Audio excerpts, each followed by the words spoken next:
प्रिय विद्यार्थियों, आज हम पढ़ेंगे प्रीपोजिशन। क्या? प्रीपोजिशन। प्रीपोजिशन प्रीपोजिशन का जो चार्ट है वो आपके सामने दर्शाया गया है।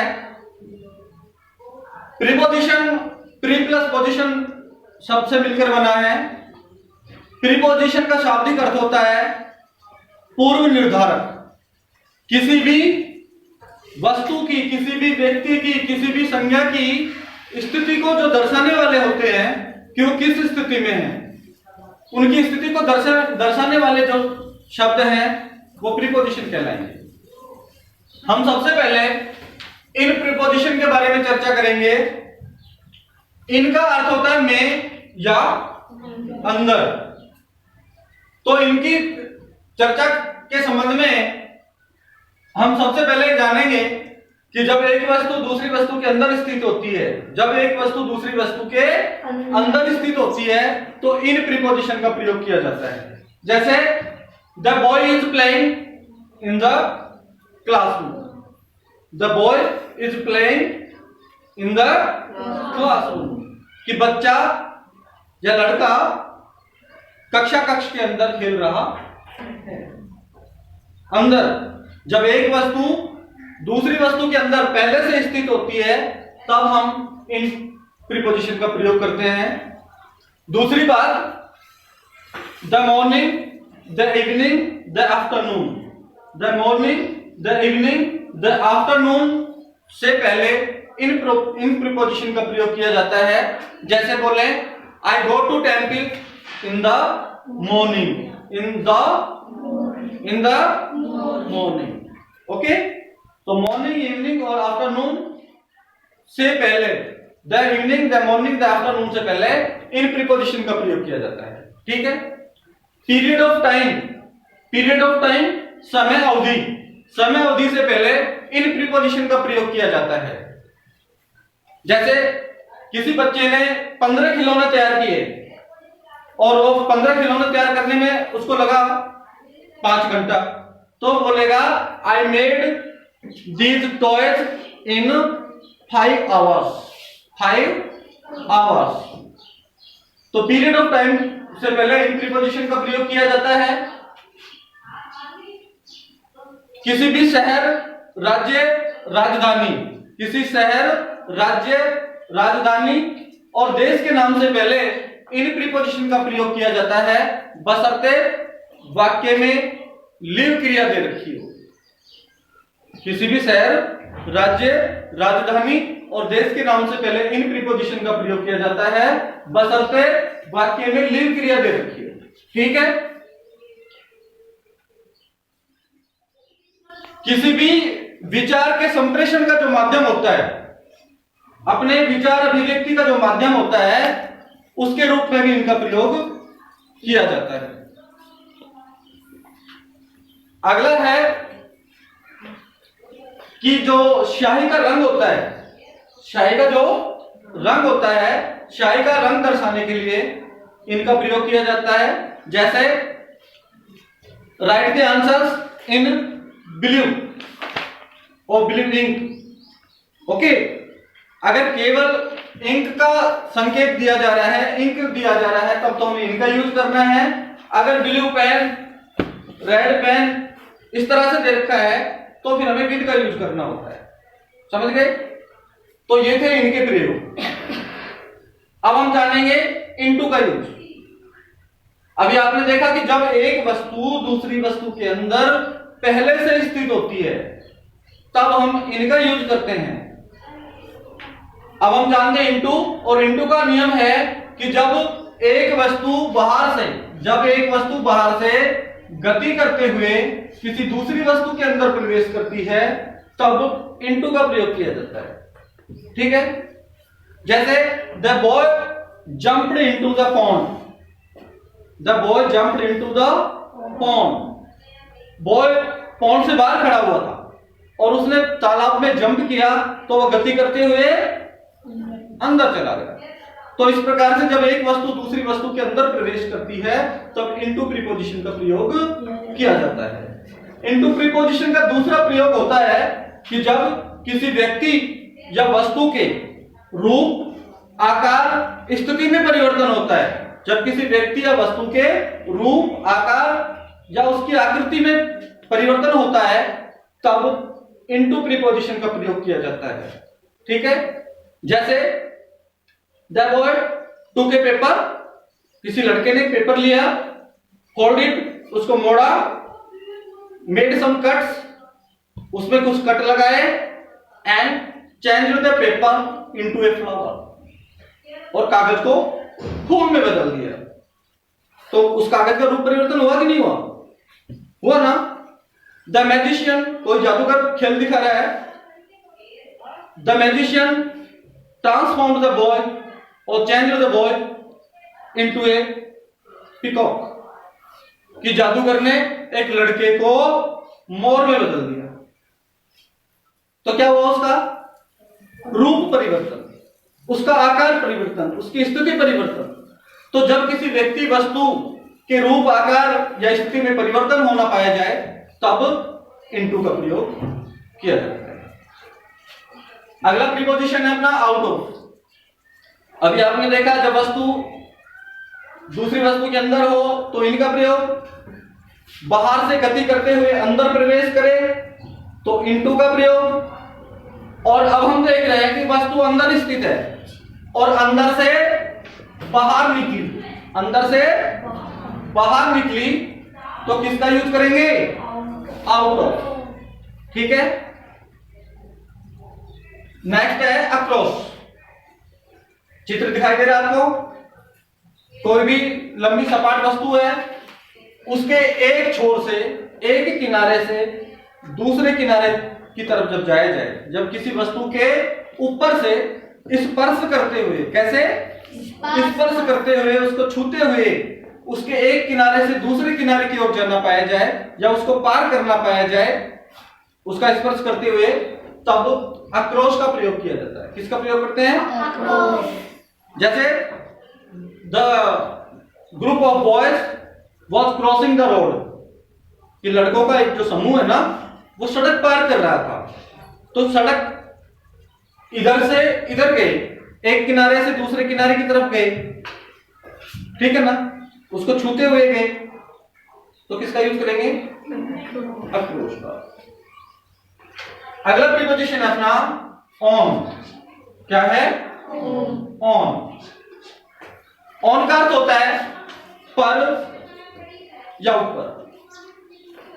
जब एक वस्तु दूसरी वस्तु के ऊपर स्थित होती है, ये एक वस्तु है येलो में और ये दूसरी वस्तु है, जब एक वस्तु दूसरी वस्तु के ऊपर स्थित होती है, दोनों आपस में स्पर्श कर रही होती हैं, छू रही होती हैं, ऐसी स्थिति में ऑन प्रीपोजिशन का प्रयोग किया जाता है। ठीक है, जैसे the boy is sitting on the table, कि लड़का टेबल के ऊपर बैठा हुआ है। समझ रहे हैं? The books are lying on the bed, कि किताबें बेड के ऊपर पड़ी हुई हैं। तो बेड के ऊपर एक वस्तु दूसरी वस्तु के ऊपर, और दोनों आपस में स्पर्श कर रही हैं। इस स्थिति में हम ऑन का यूज करेंगे। क्लियर? दूसरी बात होती है कि name of days, name of days, दिनों के नाम से पहले ऑन प्रीपोजिशन का प्रयोग किया जाता है। जैसे on Sunday, on Monday, on Tuesday, on Wednesday, Thursday, Friday, इस तरह से। ठीक है। तीसरा नियम है ऑन का कि पर्व, त्योहार और उत्सव के नाम से पहले, पर्व, त्योहार और उत्सव के नाम से पहले ऑन प्रीपोजिशन का प्रयोग किया जाता है। जैसे on Holi, on Deepawali, on Rakshabandhan, on Republican Day, on Independence Day, on birthday party, on marriage party. तो कोई भी जो उत्सव त्योहार होते हैं, फेस्टिवल्स होते हैं, सेरेमनीज होती हैं, उनके नाम से पहले ऑन प्रीपोजिशन का प्रयोग किया जाता है। ऑन का चौथा रूल होता है कि कांग्रेचुलेशन वर्ड के बाद, कांग्रेचुलेशन मींस होता है बधाई देना, बधाई। क्या होता है? बधाई। कांग्रेचुलेशन चाहे वो नाउन के रूप में मिले और चाहे वो वर्ब के रूप में मिले, चाहे नाउन के रूप में मिले कांग्रेचुलेशन और चाहे वर्ब के रूप में। जब नाउन के रूप में मिलेगा तो कांग्रेचुलेशन या कांग्रेचुलेशंस होगा, और वर्ब के रूप में होता होगा तो कॉन्ग्रेचुलेट या कॉन्ग्रेचुलेटिंग या कॉन्ग्रेचुलेटेड होगा। तो हमेशा कॉन्ग्रेचुलेशन वर्ड के बाद ऑन प्रीपोजिशन का प्रयोग किया जाता है। नेक्स्ट प्रीपोजिशन है हमारा टू। क्या है? और इसका अर्थ होता है में से। इसका जो अर्थ है, इससे इसके सारे भाव क्लियर हो जाते हैं कि इसका मीन क्या होना चाहिए। भाई मे का अर्थ है अंदर और से का मतलब है बाहर, कि जब एक वस्तु दूसरी वस्तु के अंदर प्रवेश करे और उसका बाहर की तरफ निकलना पाया जाए तब थ्रू प्रीपोजिशन का प्रयोग किया जाता है। जैसे बस सुरंग में से गुजरी, यहां बस जा रही थी, ये सुरंग है, सुरंग के इस किनारे पे आई, अंदर घुसी और गुजरी तो बाहर की तरफ निकल गई। एक वस्तु का दूसरी वस्तु के अंदर से प्रवेश करके बाहर की तरफ निकलना पाया गया। समझ में आ रहा है? आप स्टोरीज में पढ़ते हैं कि यात्री जंगल में से गुजर रहा था। एक स्थिति ऐसी थी कि वो जंगल से बाहर था, है ना? जंगल में प्रवेश किया और बाहर की तरफ निकलना पाया जा रहा है कि तो जब किसी व्यक्ति या वस्तु का किसी दूसरी वस्तु के अंदर प्रवेश करके और उसका बाहर की तरफ निकलना पाया जाए तब थ्रू प्रीपोजिशन का प्रयोग किया जाता है। जैसे the bus passed through the tunnel, the traveller was passing through a forest. आ रहा समझ में?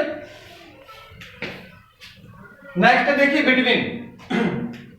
आपको दो ट्रीज दिखाई दे रहे हैं, उन ट्रीज के बीच में एक हाउस सिचुएटेड है, दिखाई दे रहा है। तो याद रखिए कि जब कोई व्यक्ति या वस्तु दो वस्तुओं के बीच में स्थित हो, केवल दो के बीच में, सिर्फ दो, जब कोई व्यक्ति या वस्तु दो व्यक्ति या वस्तुओं के बीच में स्थित हो तब बिटवीन प्रीपोजिशन का प्रयोग किया जाता है। और बिटवीन का मीन होता है के बीच। जैसे the house is situated between two trees, कि घर दो पेड़ों के बीच में स्थित है। ठीक है? जैसे मान लीजिए पोस्ट ऑफिस बैंक और स्कूल के बीच में स्थित है, तो the post office is situated between the bank and the school. जब बिटवीन का यूज होता है तो ब्लैंक स्पेस के बाद में आपको दो चीजें मिलेंगी, दो चीजें एंड से जोड़कर दी जाएंगी। ठीक है? या फिर बहुवचन रूप में मिलेगा तो फिर आपको उसके साथ में टू या बोथ शब्द जुड़ा मिलेगा। ठीक है? तो जब ब्लैंक स्पेस के बाद दो संज्ञाएं दे रखी हो एंड से जोड़ के तो आप बिटवीन का यूज करेंगे। जब ब्लैंक स्पेस के बाद टू नाउन्स दे रखी हो, two plus noun any noun, या बोथ प्लस नाउन दे रखी हो, तब आप बिटवीन का यूज करेंगे। ठीक? आकृति नंबर 8 में देखिए, ये बहुत सारे बॉक्स रखे हुए हैं और इन बॉक्स के बीच में एक बड़ा सारा गोला है। बॉक्स के बीच में क्या है? बड़ा सारा गोला। तो जब हमने अभी देखा कि केवल दो वस्तुओं के बीच में कोई वस्तु हो ना तब तो बिटवीन आएगा, और दो से ज्यादा के बीच में जब कोई वस्तु स्थित हो ना तब अमंग का प्रयोग किया जाएगा। किसका प्रयोग करेंगे? अमंग का। अब देख रहे हैं 1 2 3 4 5 6 7 8 9 10, दो से तो ज्यादा है ना, दो से ज्यादा वस्तुओं के बीच में ये वस्तु स्थित है, इसलिए हम किसका यूज करेंगे? अमंग। ठीक है? जैसे राधा, रीता, सीता, नीता और अमीषा के बीच बैठी हुई है। तो Radha is sitting among Neeta, Sita, Rita, Geeta so on. ठीक? दो से ज्यादा है, अमंग का यूज करेंगे। क्लियर? जैसे आप ट्यूर में घूमने जाते हैं, चारों तरफ पहाड़ियां हैं और उन पहाड़ियों की जो तलहटी है उनके बीच वहां पे मंदिर बना हुआ है। और पहाड़ी है चारों तरफ, तो हम क्या बोलेंगे? The temple is situated among the hills. समझ रहे? तो इस प्रकार से हमें अमंग का प्रयोग करना है। आकृति नंबर 9 देखिए, ये पेड़ है, ये उसका ऊपरी भाग है, ये नीचे का भाग है, ये यहां पे कोई भी वस्तु है, ठीक है, और ये इसका ऊपरी भाग है। तो ये एक वस्तु और ये इसके ऊपरी भाग, दोनों के बीच में फासला है। एक वस्तु दूसरी वस्तु के ऊपर स्थित है ना? तो याद रखिए, जब एक वस्तु दूसरी वस्तु के ऊपर स्थित हो, दोनों के बीच फासला हो, और तीसरी कंडीशन है कि नीचे से देखने पर ऊपर वाली वस्तु अदर्शी दिखाई दे। कैसी दिखाई दे? ऐसी स्थिति में ऊपर वाली वस्तु के लिए हम ओवर का प्रयोग करेंगे। किसका प्रयोग करेंगे? ओवर का। ओवर का प्रयोग करेंगे, ठीक है ना? और नीचे वाली वस्तु के लिए अंडर का प्रयोग करेंगे। जैसे एक पक्षी मेरे सिर के ऊपर से उड़ गया, a bird flew over my head. एक ऐसी स्थिति थी कि पक्षी मेरे सिर के बिल्कुल सीधाई में आया। उस पक्षी और मेरे सिर के बीच में काफी फासला था। एक वस्तु दूसरी वस्तु के ऊपर थी, आपस में छू नहीं रही थी। ऐसी स्थिति में हम ऊपर वाली वस्तु के लिए ओवर का यूज करेंगे, ठीक है, और नीचे वाली के लिए अंडर का। हम बोले कि एक पेड़ के नीचे गाय बैठी हुई है, a cow is sitting under a tree. तो गाय और पेड़ का जो ऊपरी हिस्सा है, दोनों के बीच फासला है ना, दोनों एक दूसरे को छू नहीं रही। तो इस स्थिति में हम नीचे वाली चीज के लिए अंडर का यूज करेंगे और ऊपर वाली वस्तु के लिए ओवर का। समझ रहे? अगला है विद प्रीपोजिशन। विद का अर्थ होता है साथ या के साथ। तो याद रखिए, साथ अर्थ में विद प्रीपोजिशन का प्रयोग किया जाता है। जैसे Ram is going to market with his mother, कि राम अपनी माता जी के साथ बाजार जा रहा है। के साथ अर्थ में Ram is going to market with his mother, के साथ। Rohit is playing ludo with Rebecca, के साथ, ठीक है ना? तो के साथ अर्थ में विद का प्रयोग होता है। विद का दूसरा प्रयोग कि जब हम किसी उपकरण को अपनी उंगलियों द्वारा संचालित करके क्रिया करें, जैसे ये चौक हो सकता है, लकड़ी हो सकती है, पेन हो सकता है, पेंसिल हो सकता है, चाकू हो सकता है, तलवार हो सकता है। तो जब किसी उपकरण का हम अपनी उंगलियों, हाथ के पंजे का प्रयोग करके और क्रिया करते हैं, तब विद का प्रयोग किया जाता है। जैसे राम एक पेन से कहानी लिख रहा है, Ram is writing a story with a pen, ठीक है, उंगलियों का प्रयोग करते हुए। Sita is cutting fruits with a knife. The farmer killed the snake with a stick, लाठी से मारा, उंगलियों का प्रयोग।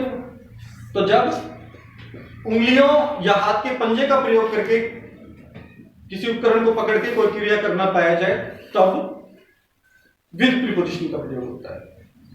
तीसरी बात होती है विद की, कि वाला या वाली अर्थ में, वाला या वाली अर्थ में विद प्रीपोजिशन का प्रयोग किया जाता है। जैसे हम बोले कि लंबी दाढ़ी वाला आदमी हमारी तरफ आ रहा है, वाला आ रहा है ना, लंबी दाढ़ी वाला, तो हम क्या बोलेंगे? The man long bear is coming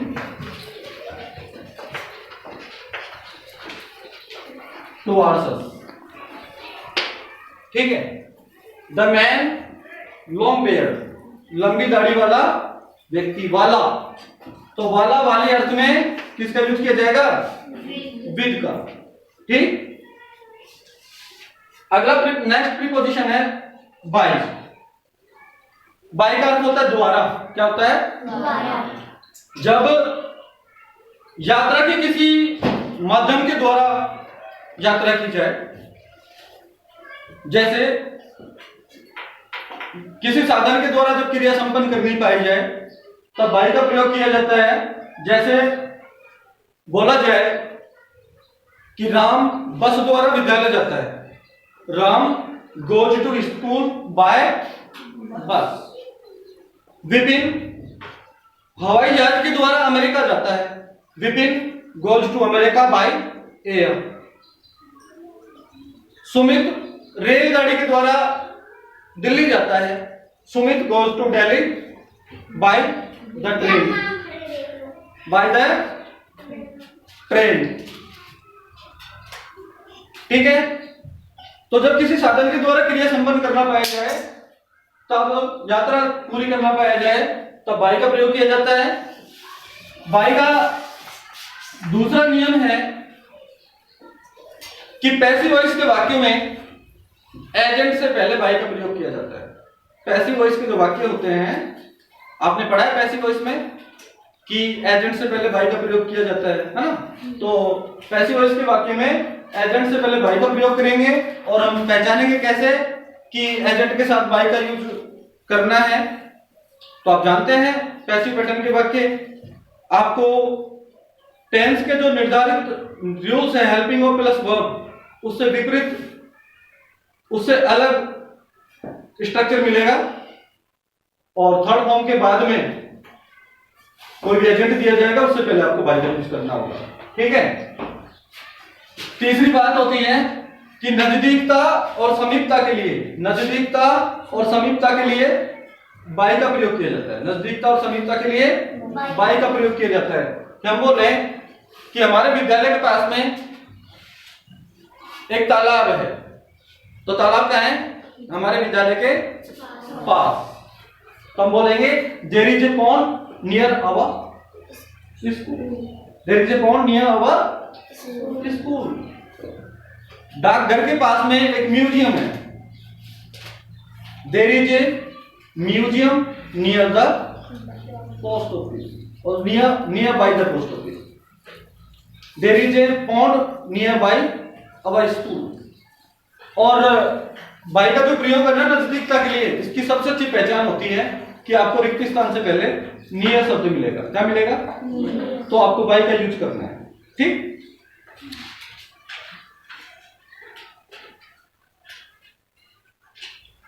और चौथा रूल है बाय का कि घड़ी का जो समय है, घड़ी का समय बताने के लिए और घड़ी का समय पूछने के लिए बाय का प्रयोग किया जाता है। जैसे आपको पूछना है कि भाई कितने बज गए, तो आप बोलेंगे what is the time by your watch, what is the time by your watch, कि आपकी घड़ी में कितना बजा है। और बताने वाला बोलेगा, जैसे मान लीजिए अब 11 बजे हैं, तो बताने वाला बोलेगा it is 11 o'clock by my watch. सबसे बात है कि जो वॉच क्लॉक वर्ड मिलेंगे ना टाइम बताने के लिए, तो क्लॉक या वॉच से पहले आपको बाय का यूज करना है। समझ में आ रहा है? तो इस प्रकार से हम बाय का प्रयोग करेंगे। आगे हम देखते हैं फ्रॉम। क्या देखते हैं? फ्रॉम का अर्थ होता है से, और से भी अलग होने के अर्थ में। जब एक वस्तु दूसरी वस्तु से अलग होती है, एक वस्तु का दूसरी वस्तु से जब अलग होना पाया जाए, तब फ्रॉम का प्रयोग किया जाता है। ठीक, जैसे पेड़ से आम जमीन पर गिर पड़ा, पेड़ पर आम जुड़ा हुआ था, अटैच्ड था, जब गिरा तो उससे अलग हो गया। एक वस्तु दूसरी वस्तु से अलग हो रही है, जब एक वस्तु का दूसरी वस्तु से अलग होना पाया जाए तब हम फ्रॉम का यूज करेंगे। किसका यूज करेंगे? From. The mango fell down from the tree on the ground.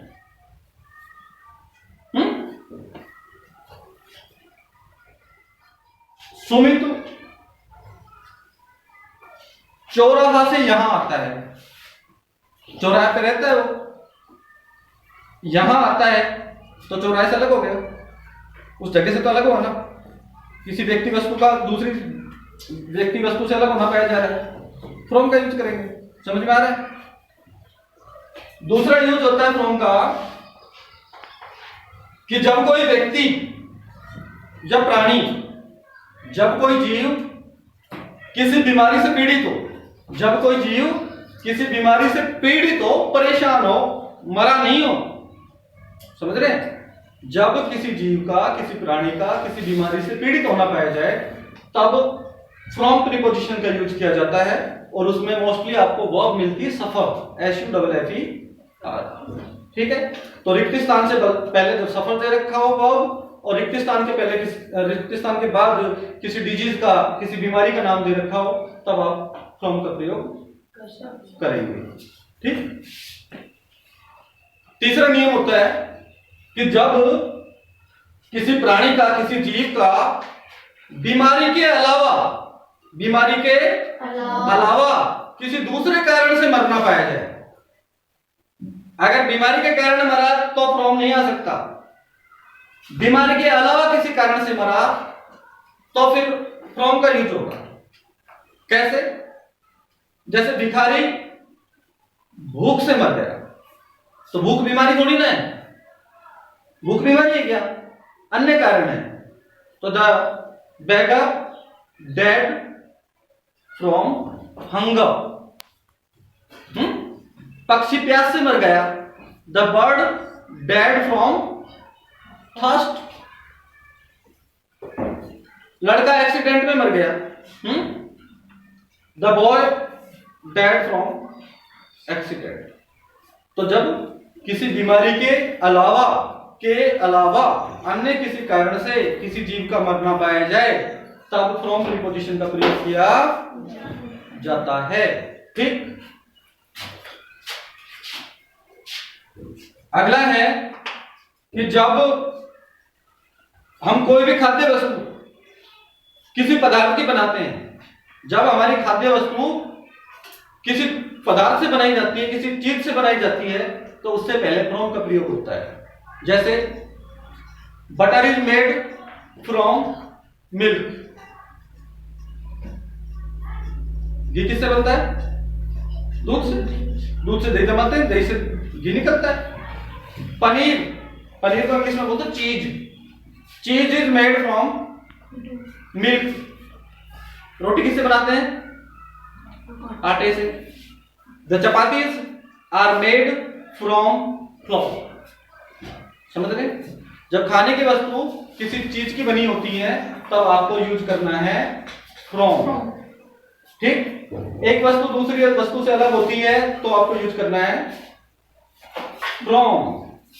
जब किसी प्राणी का बीमारी के अलावा किसी कारण से मरना पाया जाता है तब आपको यूज करना है फ्रॉम। जब कोई जीव, कोई प्राणी किसी बीमारी से परेशान हो, पीड़ित हो, तड़प रहा हो, दुखी हो, तब आपको यूज करना है फ्रॉम। क्लियर? नेक्स्ट है ऑफ। क्या है?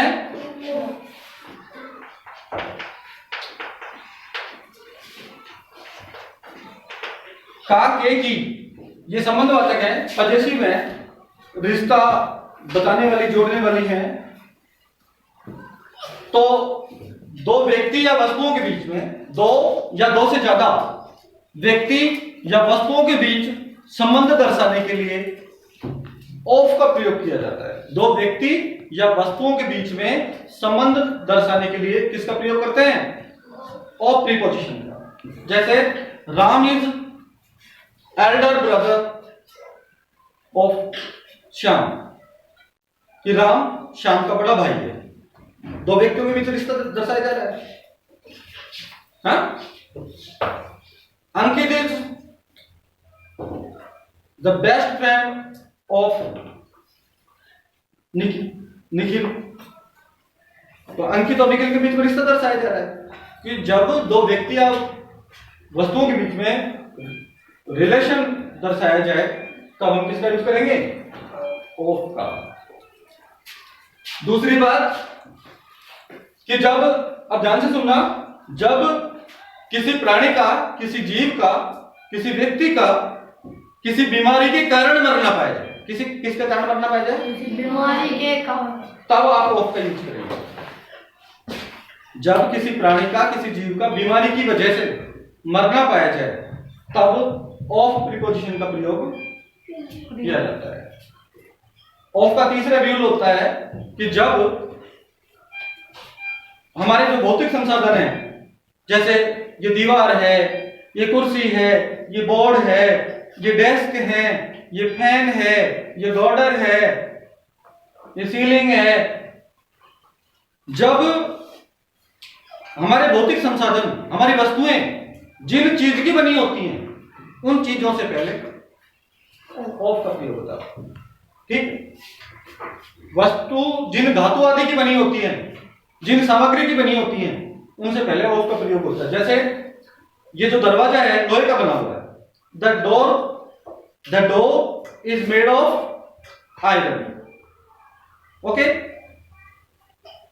This chair is made of plastic, this bag is made of cloth,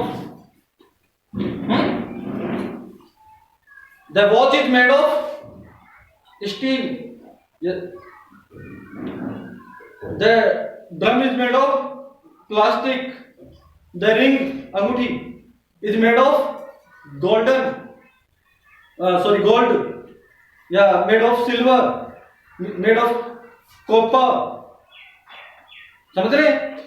तो जब किसी धातु आदि या अन्य सामग्री से जब कोई वस्तु बनी होती है तब ऑफ का यूज करते हैं, और जब खाने की वस्तु किसी चीज की बनी होती है तो फ्रॉम आता है। अंतर करिए दोनों। नेक्स्ट है हमारा प्रीपोजिशन एट। किसका है, क्या है, एट। तो देखिए नजदीकता के लिए एट का प्रयोग किया जाता है, नजदीकता के लिए एट प्रीपोजिशन का प्रयोग किया जाता है। अभी हमने नजदीकता के लिए बाय भी पढ़ा था, लेकिन उसमें हमने पढ़ा था कि बाय वाले सेंटेंस में आपको नियर मिलेगा। क्या मिलेगा, नियर। ठीक है, अंतर हो गया। तो नजदीकता के लिए एट का यूज किया जाता है। वैसे मोस्टली हम एट का अर्थ पढ़ते हैं पर। क्या पढ़ते हैं, बट एट, पर और ऑन पर, इन दोनों में फर्क है, अलग अलग चीजें हैं। वहां पे एक वस्तु दूसरी वस्तु के ऊपर स्थित होती है तब पर का प्रयोग करते हैं, और यहाँ पे एक वस्तु दूसरी वस्तु के नजदीक होती है तब पर यानी एट का यूज करते हैं। जैसे हम बोलते हैं सुमित कहाँ गया, तो बताया गया कि सुमित दुकान पर गया, तो पर भाई दुकान के ऊपर थोड़ी ना गया, दुकान के बाहर उसके नजदीक। समझ रहे हैं ना? तो Sumit went at the shop. ठीक, रेखा कपड़े धोने तालाब पर गई, तो भाई तालाब के ऊपर थोड़ी ना गई, उसके नजदीक, उसके ऊपर जाने की कोशिश करेगी तो अंदर ही चली जाएगी। समझ रहे हैं ना? तो तालाब के, भाई तालाब के बाहर जो भी पत्थर वगैरह डला हुआ है या जो भी कुछ लगा हुआ है धोने के लिए, वहीं तो धो रही है ना, तालाब के ऊपर थोड़ी ना गई। तो वो कहा है तालाब के नजदीक, तो नजदीकता के लिए एट का प्रयोग करेंगे। समझ में आ रहा है ना? मोहित पानी लेने कुएं पर गया, तो मोहित पानी कहां से लाएगा, कुएं पर गया, कुएं के ऊपर थोड़ी ना गया, कुएं के नजदीक गया।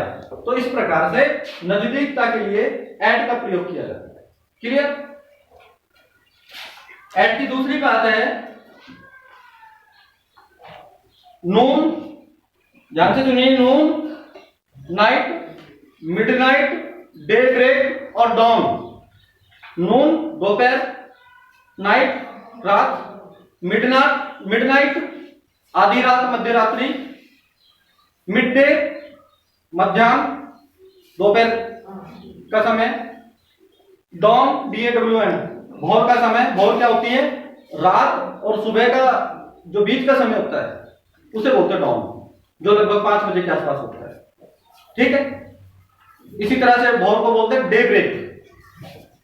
ठीक, तो noon, night, midnight, mid day, day break और डॉन, इनसे पहले एट प्रीपोजिशन का प्रयोग किया जाता है। किसी भी गांव, कस्बा और ढाणी, गांव, कस्बा, ढाणी के नाम से पहले एट प्रीपोजिशन का प्रयोग किया जाता है, बशर्ते वाक्य में लिव क्रिया दे रखी हो। वो आप क्या दे रखी हो? लिव। अभी हमने इनमें पढ़ा था कि शहर, राज्य, राजधानी और देश के नाम से पहले इनका प्रयोग किया जाता है, बशर्ते वाक्य में लिव दे रखा हो। और हम यहां पढ़ रहे हैं कि गांव, कस्बा और ढाणी के नाम से पहले एट का प्रयोग करेंगे, बशर्ते वाक्य में लिव क्रिया दे रखी है। दोनों में अंतर क्लियर हुआ?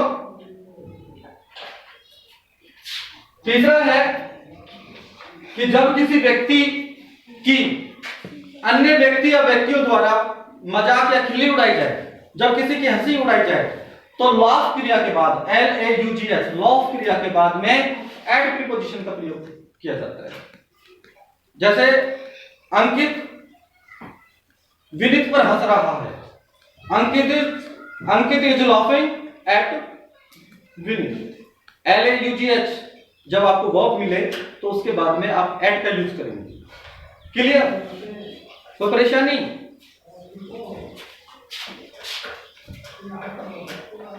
घड़ी का जो समय है, घड़ी का जो बजे है, घड़ी के समय से पहले एट प्रीपोजिशन का प्रयोग किया जाता है। जैसे मैं 7 बजे विद्यालय जाता हूं, I go to school at 7 o'clock। ठीक है।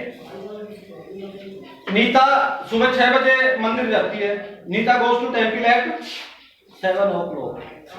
समझ रहे हैं? घड़ी के बजे से पहले, घड़ी के समय से पहले एट प्रीपोजिशन का प्रयोग किया जाता है, बशर्ते वाक्य में फ्यूचर टेंस नहीं होना चाहिए और किसी भी टेंस का परफेक्ट कंटीन्यूअस भाग नहीं होना चाहिए। अगर घड़ी का समय दे रखा है, परफेक्ट कंटीन्यूअस टेंस है, एट का प्रयोग नहीं हो सकता। फ्यूचर टेंस दे रखा है और घड़ी का समय दे रखा है तो भी एट का प्रयोग नहीं हो सकता। इन दोनों के अलावा एट का यूज होगा। समझ में आ रहा है?